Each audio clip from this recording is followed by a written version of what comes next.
listeners, let me know.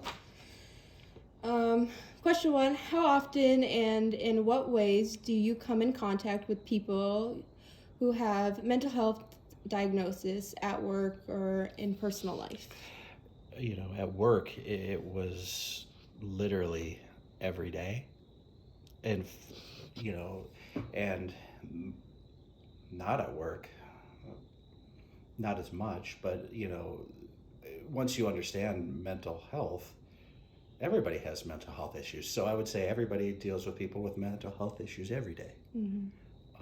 How serious they are, it depends. But, when at work, it's going to be more important to figure out what it is, and how to deal with it. But yeah, so and it's good where people are more willing to talk about mental health, and it used to be like a shameful thing, but now it's understanding that nearly everybody has mental health issues. So is that enough detail? Yes. Okay. Yes. Number 2, what kind of education or training on mental health diagnose or disorders have you received? What is required or optional? Would you like more? Mental health training, actually, the police department I work for is has always been kind of one of the leaders. Um, Relatively recently, crisis intervention team has become a big topic of conversation because of all the things that have happened as a result of not having enough training. We have all been fully not, and there's different programs for it. You can do like a 4-hour program, or I think they have a 10. We all did 40 hours. So we took a week off of work and we went to CIT training, which is dealing with people in crisis. And it's usually based on mental health.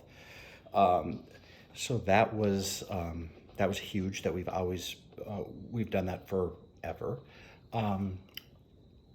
Autism awareness, we have again been dealing. We've had a lot of training for 15 years, because we recognize that, hey, there's a lot of people with autism, and some problems, like a person with schizophrenia, they might, these are the things you might be able to use to deal with them. But autism is so broad. It can like the saying is, if you've met one person with autism, you've met one person with autism. Yes. So you can't relate what might be successful in helping the person with this person to that person, even if they're siblings. So having the additional training, mental health, you can never have enough training. You could never have enough. On my SWAT team, I was a crisis negotiator. We would go down to the state hospital in St. Peter, to mental health prison. And we would go and we'd meet with the staff there, and we get to sit with people that have mental health issues that are now incarcerated as a result of it, and to be able to have a conversation with them. And they're pretty open conversations, and they'll tell you, like, the way you're talking right now makes me feel like you're making me feel this way. So it helps. Like I said, you can never have enough training dealing with mental health. But the more that you have,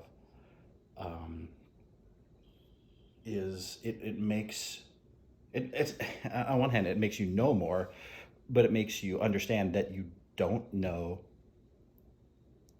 everything. And it allows you to kind of slow things down and deal with things as they come, rather than trying to figure out, oh, this is what they have, I think, and this is what I'm supposed to do to fix it. It's just like, because that's the cops. That's what cops want to do. They want to help. They want to fix things. Understand, but that this training helps you understand. You're not gonna fix them. And that it also really helps you to understand that this resolving this situation today isn't the end of it.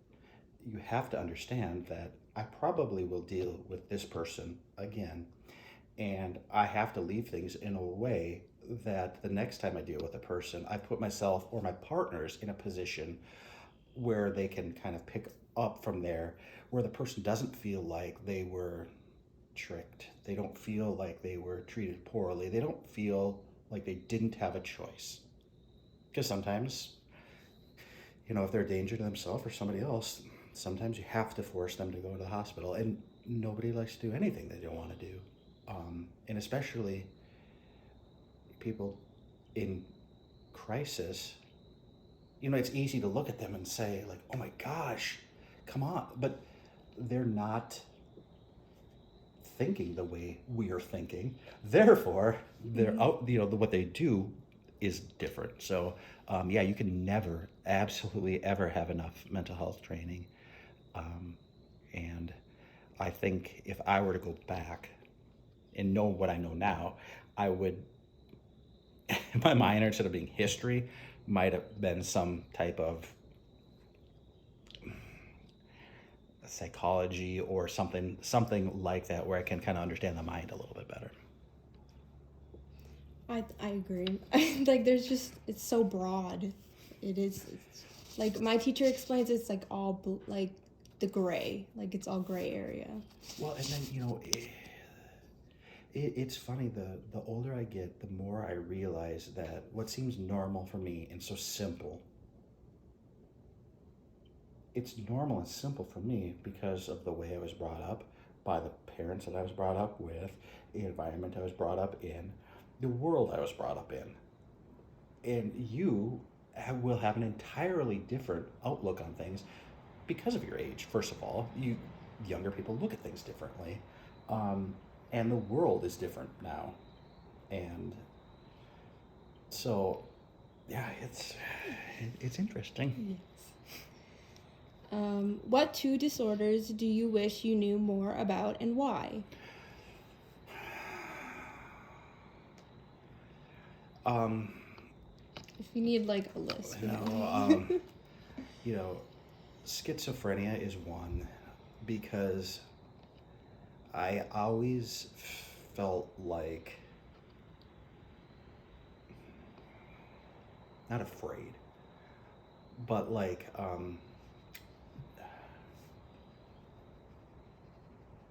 I was always concerned because I don't know how their brain's working. I don't know when they're going to snap, because it seems like when we get involved, obviously it's not good. And a lot of times people don't react well to any outsider showing up, especially an authority figure. So schizophrenia is one that I always felt like I was like, oh crud, here we go. And then the other is paranoia. It's on one hand, it's people dealing with paranoia, I never felt were like as big of a threat to me. Although I have people with paranoia do some pretty but figuring out how I can help them more, make them feel safe, make them feel like I'm there to help. But that's part of the disorder, is their brain doesn't work that way. And so trying to be able to break through that, in paranoia, as a crisis negotiator, you deal with it all the time. And usually,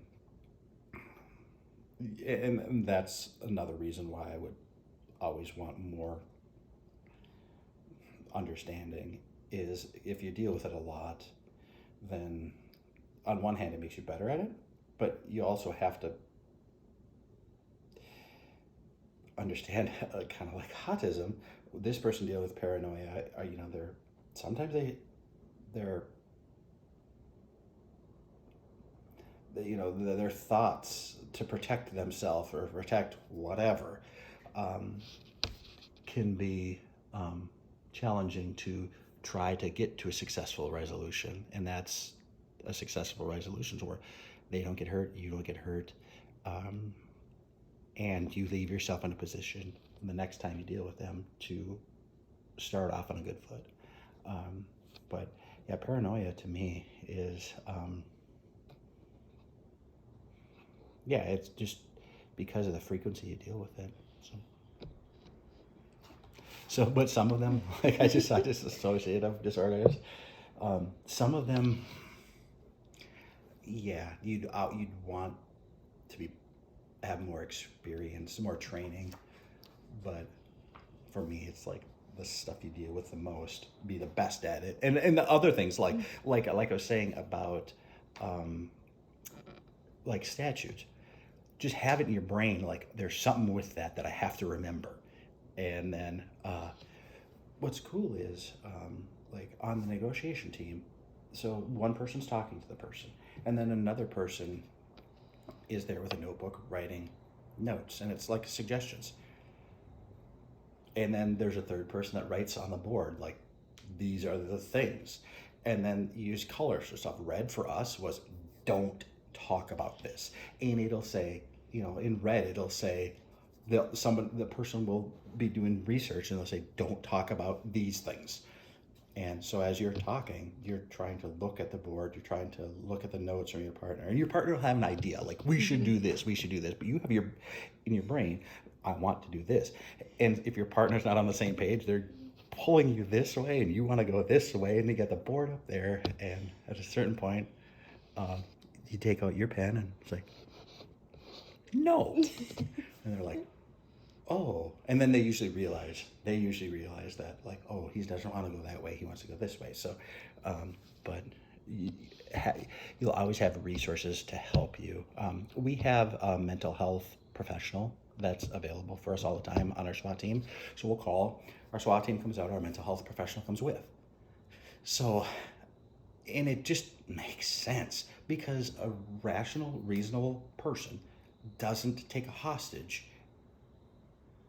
You know what I mean? Yeah. So having a mental health professional there to say, hey, these are the things we need to be aware of. And the reminders, like the hostage, isn't a hostage. Don't say hostage, because that implies to them, oh wait, hostage. Yeah, that's right, I'm in charge. It's Allison. Don't hurt Allison. Is Allison okay? Then they're a person who, if you recognize them as a person, you're less likely to hurt them. So, a really long answer, sorry. All good. How did your department prioritize officers' wellness and mental health? Really good question.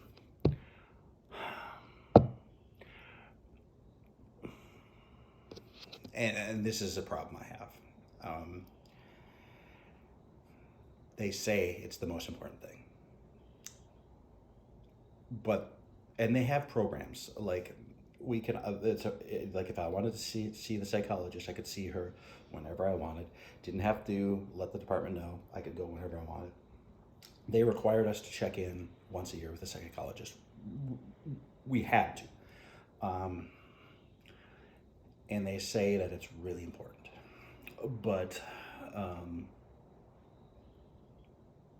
that's what they say.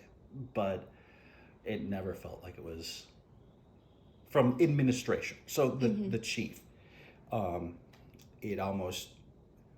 was involved in a shooting, and the captain called.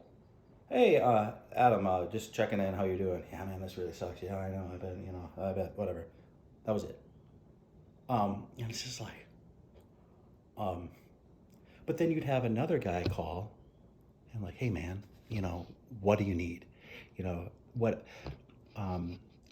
So the people that work closest to you are very good. Your immediate supervisors are very good about understanding that you're a person that has feelings, that yes, stuff does bother you. It's, I had a car crash on Sammy's birthday. It's when she turned 8. I was leaving early that day, And it was a car crash, like 7 in the morning. Our shift hit, we were still in roll call, and get dispatched to it, and get there, and like you, I can't describe how bad it was. The car was literally ripped in half. There was body parts from the car down into the swamp, like parts of brains, parts of, like into the, in like, obviously that one was dead. There's a guy that wasn't badly hurt. He just had like a broken arm and a broken leg. And there's 2 little kids. And the kid I worked on was still trapped in the car. He was 3. I'm trying to do CPR on this little kid in the car.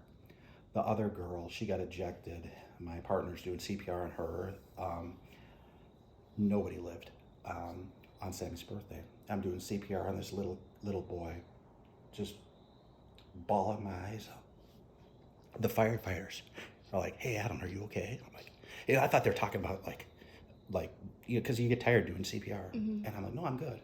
And he looks at me, and he's like, "Let me take over." I'm like, "Nope." And he looked at me, and I didn't understand what was happening. So the call gets done. The medical examiner does something stupid and says, "Hey, can you help me pick up the body parts?" And I'm not going to let, I was the most senior person there, I'm not going to let the woman do it. And I'm not going to let Nick do it because it sucks. So get done with the call, and we all went and just sat in our cars.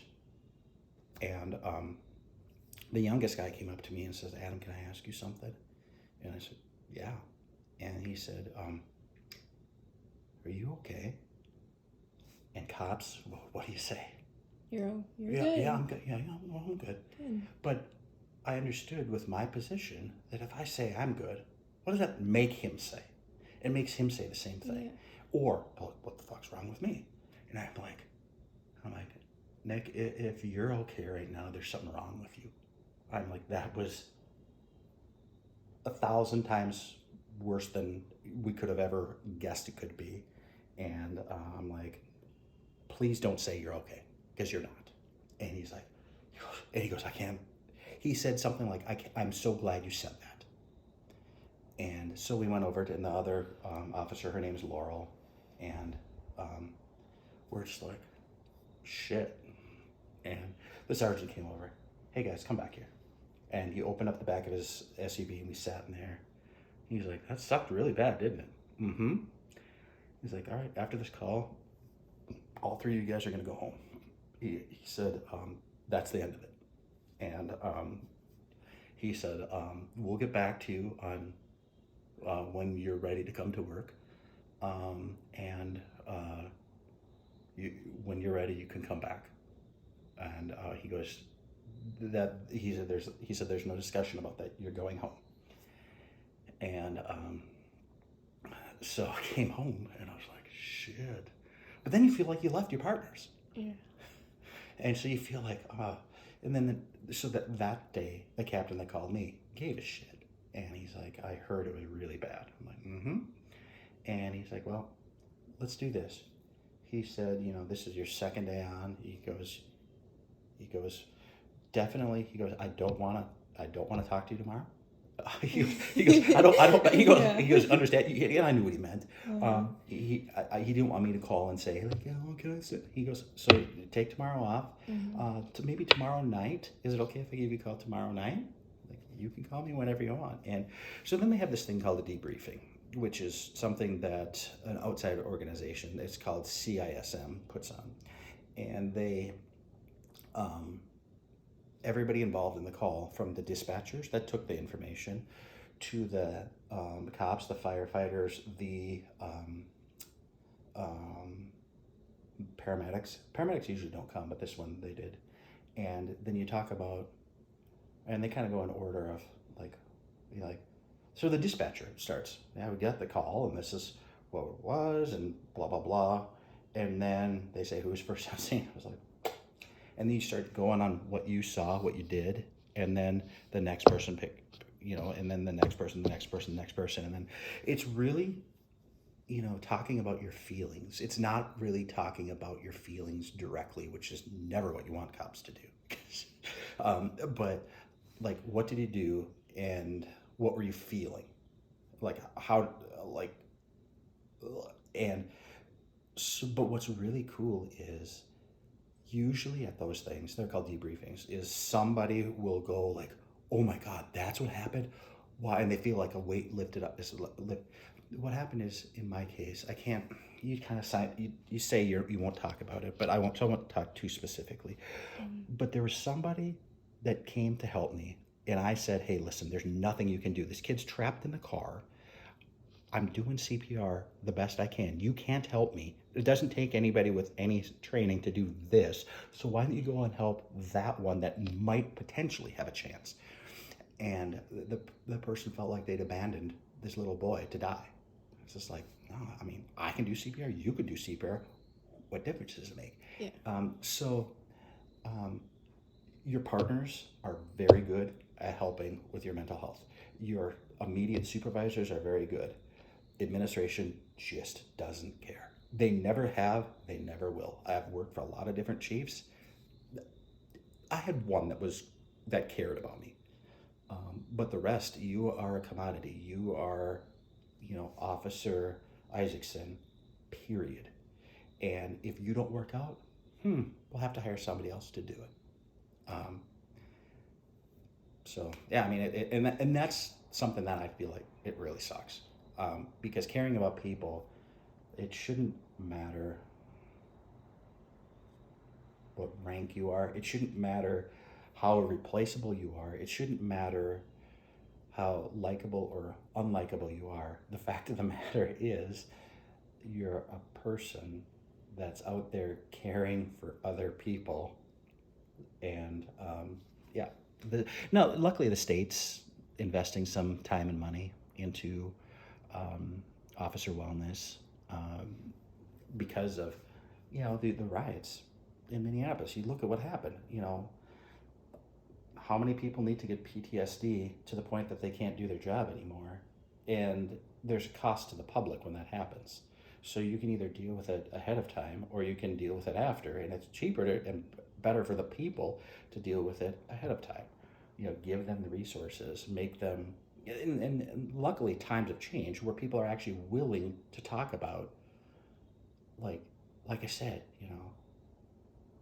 little kids getting killed. Are you okay? When I started, if I would have said no, people would have looked at me like, was? Really? Really? And it's just like, I know you have to be, mentally tough, and you have to be able to deal with stuff.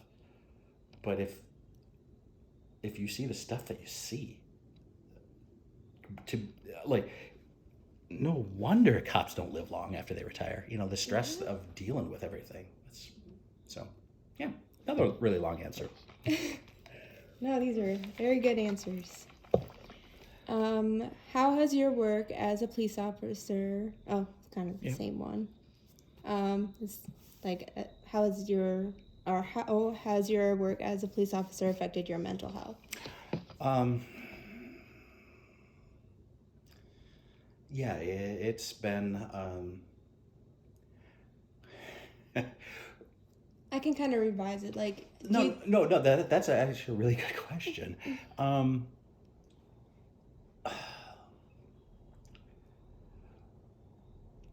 My mental health, like how I look at people, is entirely different now. I'm suspicious of people. I don't trust people the way I should. I don't rely on other people. I probably have, there's definitely times where you think about things that aren't awesome, and it's easy to become depressed as a result of that. So there's some bad things like that, but there are some amazing things too, like how am I going to get through this? So it makes you feel stronger, but mentally, yeah, it's a career that really kind of takes a lot out of you. Gives you get a lot back, but mentally, it is it's hard not to have some type of PTSD, and it could be from an incident or from 1,000 incidents. But yeah, it's hard not to have some type of PTSD. It's hard not to have some form of depression, guilt. I mean, is a normal, you know, the negotiator. You know, you're standing there talking to somebody on a bridge, and you think you're saying the right thing, and then they jump, and like, then you go back and think, what did I say? What should have I said?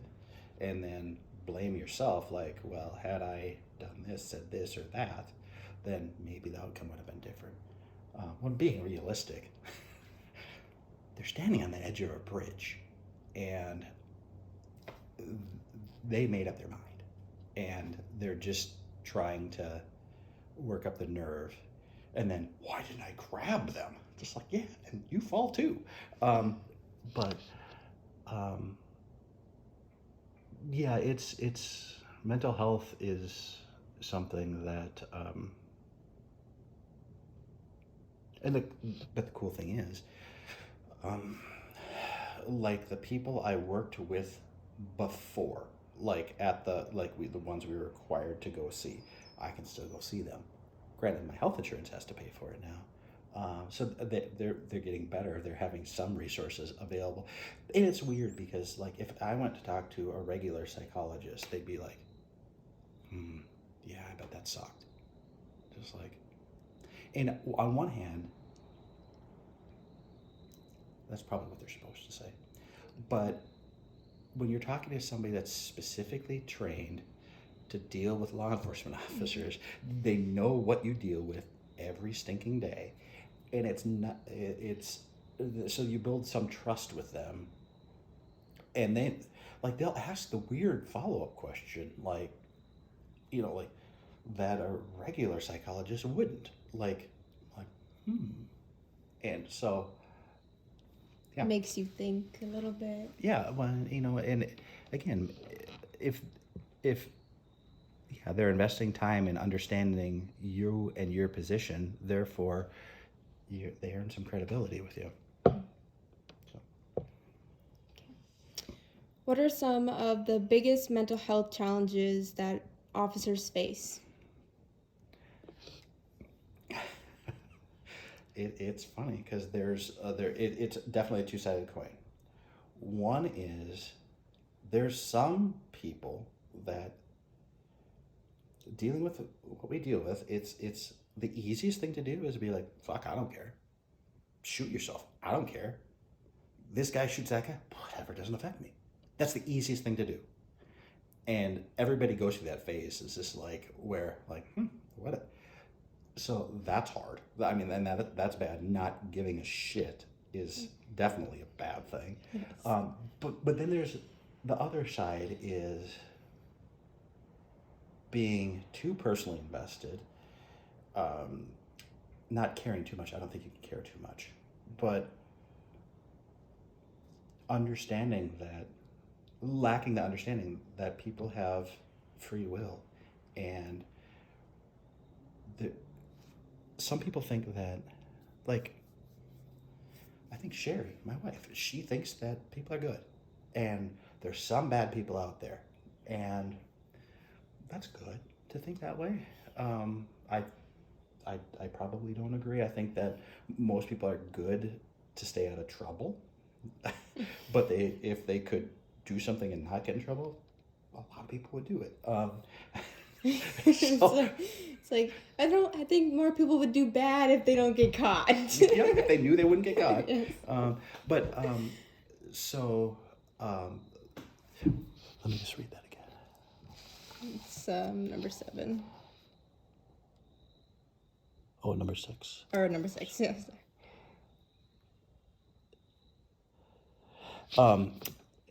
And so, but the biggest problem that I think is I always kind of refer to mental health like a bucket.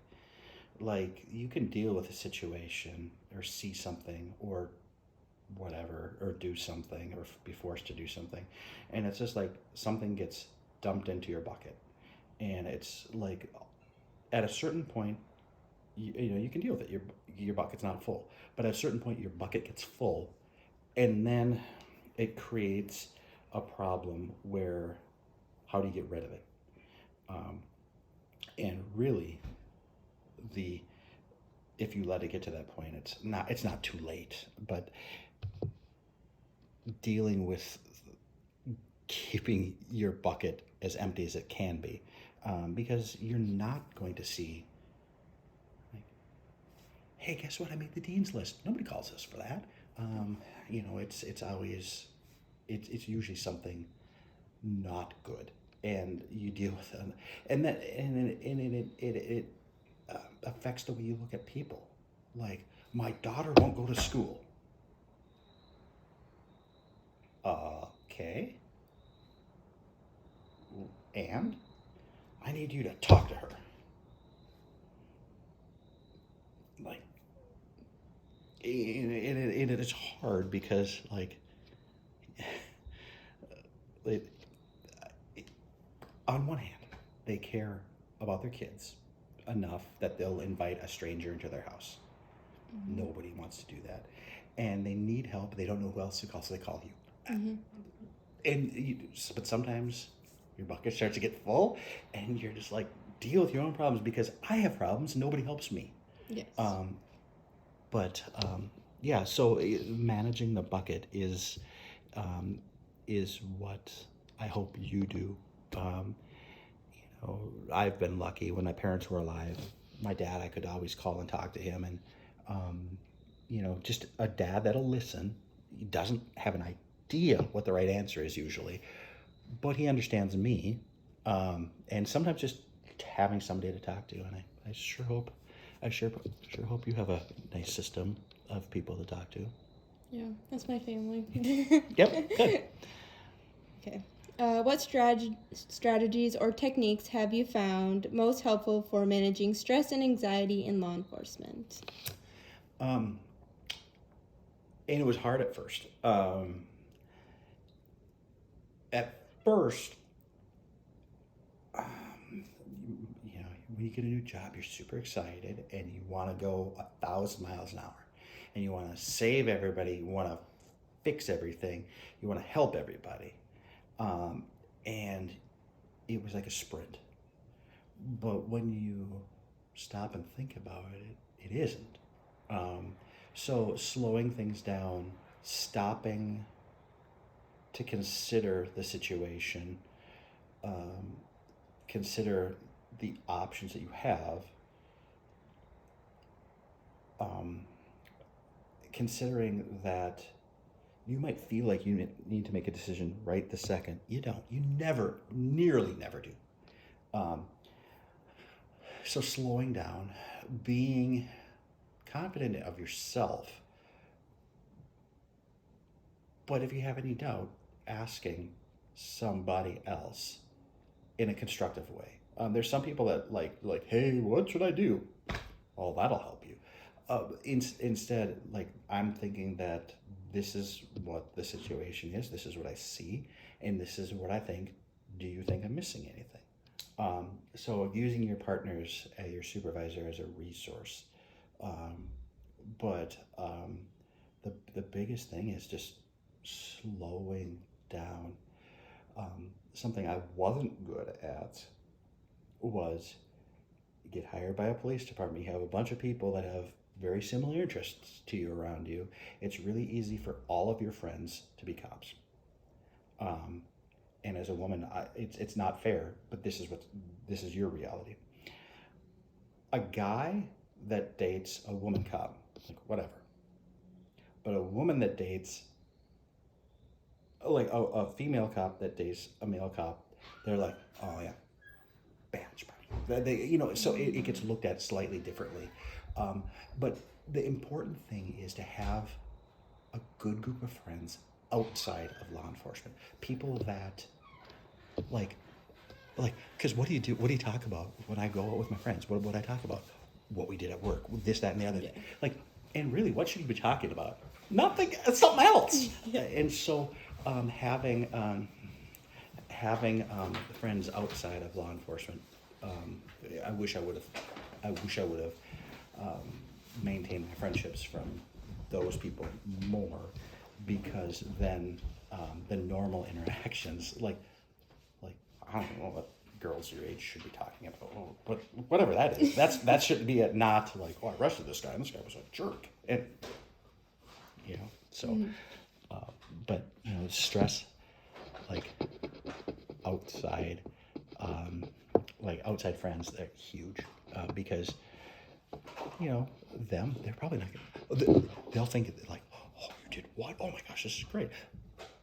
But they'll also know, like, she doesn't seem like she wants to talk about that, and they won't ask because they don't know about what happened, so they won't ask. So I've heard about having outside friends other than cops and all that stuff, so I've heard that's important. yeah, it's for me. It was always like some of my friends that were cops, like I have one friend in particular. It's just like when you tell people, oh yeah, he's a retired cop, they're like, he was a cop. Yep. And and we just would never talk about work. And that's one of the things that I really value that friendship about. Even though he was, but and then you're having family that understands that maybe he doesn't want to talk about work now. So, but yeah, that's huge. That's huge. Okay, last question. How can law enforcement agencies better support mental health of their officers? Um, First of all, they have to be proactive. If you wait until after things have happened, it's too late. Set up a foundation for dealing with mental health, like having a group on board to support them, like my department, um, but you know, really commit to it in ways that might not be convenient to them. And what I mean by that is there will be times where you deal with something and your bucket's getting full and you need a break. And you try to take the day off, and we're at minimums, you can't. There's got to be some type of some people just call in sick and call it a mental health day. And now, is that bad? Is that good? It's probably fair, Yeah. but it's looked at negatively. And I think it's looked at negatively because some of the people that are taking mental health days, is it really a mental health day, or do they just really want to go fishing and not be at work that day? But having, like I said, having a formal program with people that you can talk to outside of your agency, because like you can talk to your supervisor and they'll listen, and because you work with them, they'll care about you, but they don't have the answers to help you. And at a certain point too, if you deal with a particular situation that causes you distress, and that situation happens again, and that sergeant says to you, hey, let somebody else go. On one hand, it's reasonable. But the other hand is all you've done is you've kicked the can down the road, and it'll come up again, and you're not any better. So having a formal program with psychologists that you can talk to, I understand, like my department, they call it a neck up checkup. I understand the idea, what they're trying to do. But you force anybody to do anything, and it's not exactly the key for a successful resolution. And demonstrate to the people working for you that you really genuinely care about what's happening with them in their lives. you should probably know the people's names that work for you. You should probably know, you don't need to know my kids' names, but remember, oh yeah, he's got kids that are, like in elementary school, stuff like that. How are your kids doing? So the administration has to be good about acknowledging the people, their families, because really the unfair part about the whole thing is I have a crappy day at work. Who pays for it? They do. Yeah. And if people were horrible that day, it's hard not to come home in a bad mood. And one of them will say something, and they are the people that end up dealing with it. So I think part of it too has to be, and so our department is kind of starting to introduce the idea, is when an officer gets hired in our academy, there's a day where the spouses are asked to come, and the class isn't for the officer, it's for the spouse. It's like, and it's kind of like, this is some realities that you're going to face, and teaching the family, like, there's some days that you might just want to say, all right, we're not going to ask Dad about work. We're not going to, like me, when it comes to a crappy day at work, I didn't like to come home and say, oh my God, it's such a bad day at work. These are the things that happen, because I feel like I'm dumping that on her. And if it sucks for me, who's trained to deal with it and deals with it all the time, how can I expect her to understand that? And so if I don't like how I feel, I don't want her to feel that way. But at a certain point, the bucket thing again, you have to sometimes just explaining. And so our pastor at our church actually came up with, when we were getting married, in our conferences, suggested a compromise, and it simply was that you don't have to explain what happened, but sometime before the end of the day, to say, I had something happen at work, involved a kid that didn't live, and I don't want to talk about it anymore. And that gives her like some feeling of like, okay, like I might kind of understand. But it all gets back to managing your bucket and having the department committed to you being healthy. Every police department, we got a great big weight room and all these other things. Like, awesome. And because you need to be fit. But there's a lot of ways to be fit, and that's one way that they're getting better about. Part of it is because they're realizing, like, some departments are doing it because it's fashionable. Some people are doing it because they realize that, oh, wait a minute, if we don't deal with it and the people get PTSD and medically retire, we have to pay for their medical retirement, and we have to hire and train somebody else, which costs us a lot of money. And I think a lot of cops feel like that's why they're doing it. It's the money part, not because it's the right thing to do, not because it's not because we care about the people. It's simply because dollars and cents. And